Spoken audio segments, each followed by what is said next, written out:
রেলে কাটা পড়ে আবারও মৃত্যু এক ব্যক্তির। এবারের ঘটনা সাবরুমের কলাছড়া এলাকায়। পুলিশ মৃতদেহ উদ্ধার করে ময়নাতদন্তের জন্য হাসপাতালে পাঠায়। জানা গেছে মৃত ব্যক্তির নাম লক্ষণ দাস। রেলে কাটা পড়ে তার মৃত্যুর ঘটনায় গোটা এলাকায় চাঞ্চল্য দেখা দেয়। আবারও রেল দুর্ঘটনায় প্রাণ গেল এক ব্যক্তির। শনিবার সকাল 12:30 নাগাদ এই মর্মান্তিক দুর্ঘটনাটি ঘটে দক্ষিণ ত্রিপুরার কলাছড়া রেল স্টেশন সংলগ্ন এলাকায়। মৃত ব্যক্তির নাম লক্ষণ চন্দ্র দাস, বয়স 52 বছর। মৃত ব্যক্তির বাড়ি কালীবাজার এসসি কলোনি এলাকায়।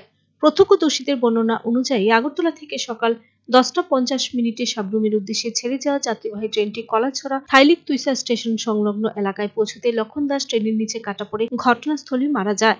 খবর পেয়ে স্থানীয় বাসিন্দা এবং রেল পুলিশ ঘটনাস্থলে পৌঁছে দেহটি উদ্ধার করে। এই ঘটনার খবর ছড়িয়ে পড়তে এলাকায় শোকের ছায়া নেমে আসে।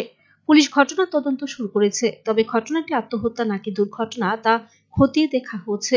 দেহটি ময়না তদন্তের জন্য পাঠানো হয় হাসপাতালের মর্গে। বাবা রেখার কাছে ছবি তুলতে আসছিল, 12:30 নাগাদ ট্রেনে ধাক্কা লাগছে। কি নাম বাবার?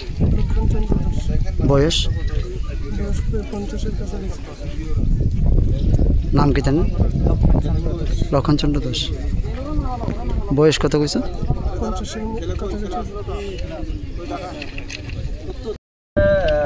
একটার পরে 1:01টার দিকে একটা খবর আছে যে কলাছড়া থালিকতুইসা স্টেশন স্টেশনের পাশে একজন ভদ্রলোক, উনি এই এলাকার, ওনার নাম লক্ষ্মণ চন্দ্র দাস, বয়স অনুমান 50। তো উনি কানেও শুনেন না, এটা ওনার পরিবারের বক্তব্য এবং এলাকাবাসীর বক্তব্য। তো উনি নাকি ওই আগরতলা সাবরুমগামী ট্রেনে বোধহয় রান ওভার হয়েছে। তো ওনার বডি আমরা দেখছি, এখন আমাদের যাবতীয় আইনত যা যা করা আমরা করে নিয়েছি। তো এখন আমাদের আর কিছু প্রসিডিওর বাকি আছে, ওটা ফলো আপ করে আমরা বডিটা কলাছড়া হসপিটালে নিয়ে যাচ্ছি। সেখানে পোস্টমর্টমের পরে ডেড বডি ওনার পরিবার পরিজনের কাছে আমরা হ্যান্ড ওভার করে দেবো। ওনার বাড়ি কোন জায়গাতে স্যার? ওনার বাড়ি হয়েছে গিয়ে এসসি কলোনি। ধন্যবাদ sir. Bureau report, search India TNN।